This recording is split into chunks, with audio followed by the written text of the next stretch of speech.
avec elle de temps en temps, ça m'arrive sur ma chaîne bonus. Alors une question qui me taraude mon esprit, qui m'omnubile en ce moment, c'est qu'est-ce que je pense des IA de musique? Qu'est-ce que je pense de l'intelligence artificielle capable de composer des chansons? Qu'est-ce que j'en pense? C'est ce que je vais vous dire dans cette vidéo. Alors, premièrement, avant les IA de musique, il y avait des IA qui faisaient d'autres genres d'art, par exemple de l'art de dessin, et par exemple Midjourney, ces IA-là, qui faisaient des images intéressantes à partir d'images entraînées dans la base de données de l'IA, capables de reconstituer des nouvelles images à partir d'un entraînement de neurones.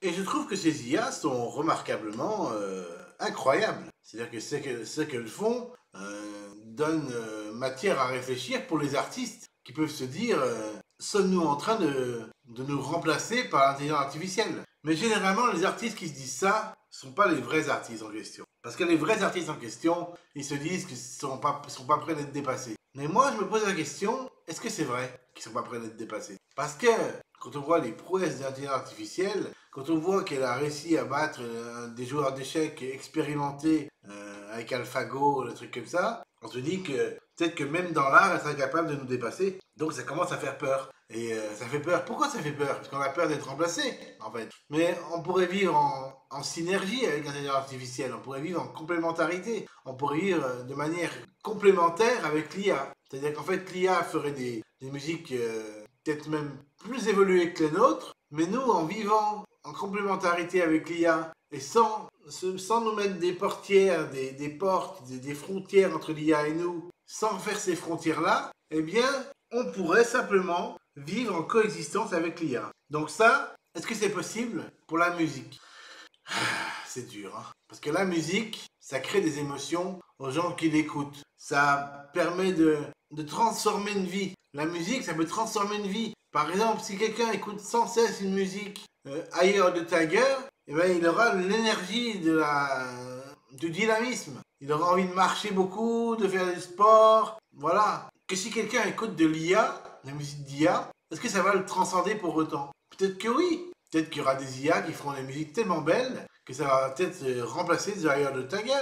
Ou même peut-être mieux que le remplacer, faire des choses nouvelles, différentes, qui ressemblent à The Eye of the Tiger, mais qui n'est pas The Eye of the Tiger, qui permettrait à la personne d'être aussi contente de voir des choses nouvelles. Ça permettrait de donner de la nouveauté musicale tout en restant dans un thème particulier. Et je pense que l'IA a cette force de pouvoir générer par son entropie, parce que les modèles d'IA sont générativement des modèles qui créent de l'entropie lorsqu'elles obéissent à un prompt. Par exemple, si le prompt te dit fais-moi fais-moi une chanson qui ressemble à The Eye of the Tiger, The Eye of the Tiger, et ben l'IA va faire une musique qui ressemble à ça, mais comme elle est soumise à son entropie, à son randomize, elle va à chaque fois créer des musiques nouvelles. Donc ça va non seulement ressembler à The Eye of the Tiger, mais ça va être nouveau. Donc l'intelligence artificielle a cette capacité de créer des choses nouvelles dans un même thème, tout en volant bien entendu des œuvres d'art qui ne lui appartiennent pas. Et c'est dans ce sujet-là que je suis plus ou moins réfractaire. L'IA pompe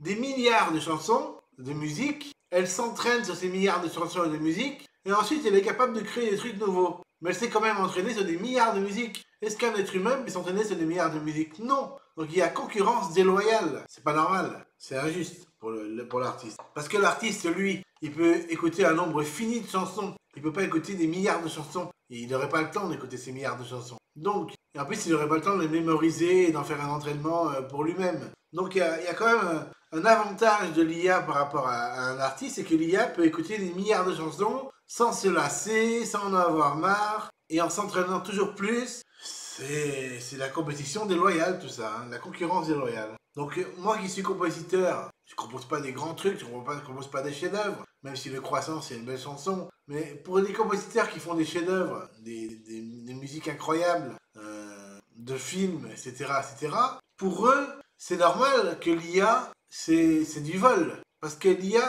pompe les milliards de chansons, s'entraîne dessus. S'entraîne, c'est une façon de parler. Hein, parce que CPU qui s'entraîne, c'est quoi? C'est juste de la matière qui chauffe, c'est tout. Hein. Il n'y a il y a pas un cœur qui palpite, il n'y a pas un corps qui s'use à s'entraîner, il n'y a pas un cerveau qui surchauffe comme nous. C'est pas un être humain, quoi, c'est un robot qui s'entraîne. Donc la différence entre un robot qui s'entraîne et un humain qui s'entraîne, elle est majeure. L'humain qui s'entraîne, lui, il consomme de l'énergie physique dans son corps et il use son temps de vie. Alors que le robot, lui, il n'use aucun temps de vie. Le robot, lui, il est éternel. Et là, il s'en fout, le robot. Il enregistre tout dans sa base de données. Après, il les met dans le cloud et le tour est joué. Donc le robot, il y a une concurrence déloyale entre le robot et l'être humain. Le robot, il est capable d'enregistrer des milliards de trucs et d'en restituer une nouveauté plus ou moins nouvelle, hein, parce qu'elle n'est pas vraiment nouvelle, selon mon point de vue. Comme c'est une nouveauté qui sous-tend d'un modèle d'entraînement, elle n'est pas vraiment nouvelle. Elle est peut-être chaotique. Elle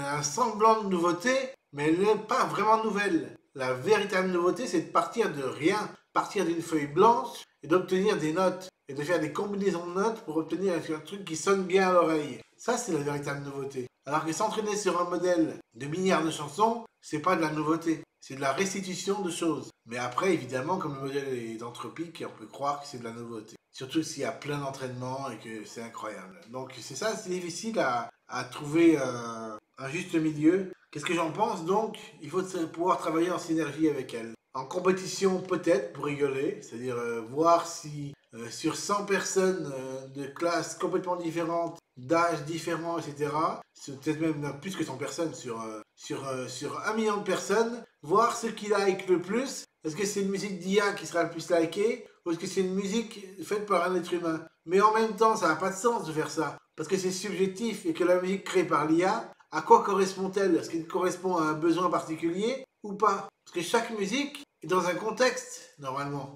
L'IA, elle n'a pas de contexte. L'IA, elle fait un truc par rapport au prompt qu'on lui donne. C'est fais-moi une musique de blues, elle va faire une musique de blues. Mais elle n'a pas de contexte, l'IA. Elle va pas faire ça par rapport à un film ou par rapport à un truc pour l'instant. Peut-être que plus tard, c'est ce qu'elle fera. Mais pour l'instant, elle n'a pas de contexte. Donc comme elle n'a pas de contexte, on ne sait pas pourquoi elle fait des chansons. Elle fait des chansons parce qu'on lui demande, ça c'est sûr. Mais pourquoi elle fait des chansons? Elle n'a pas de contexte de création musicale. Alors que moi, quand je fais une musique, j'ai envie de me marrer avec mon croissant, j'ai envie de faire une chanson marrante, j'ai envie de faire j'ai un contexte de chanson. Que l'IA n'a pas de contexte. L'IA, son seul contexte, c'est le prompt qu'on lui donne. Donc voilà. Donc, si on voulait comparer une IA avec un être humain et voir celle qui est la meilleure, il faudrait par exemple dire un prompt à l'être humain, dire à l'être humain, fais-moi une chanson de blues sur la tristesse qu'on éprouve lorsqu'on perd un proche, et on dit la même chose à l'IA. Ensuite, les deux font une musique, et ensuite on fait voter 1 million de personnes, on regarde leurs likes, et on compare les likes. Voilà la seule solution pour savoir si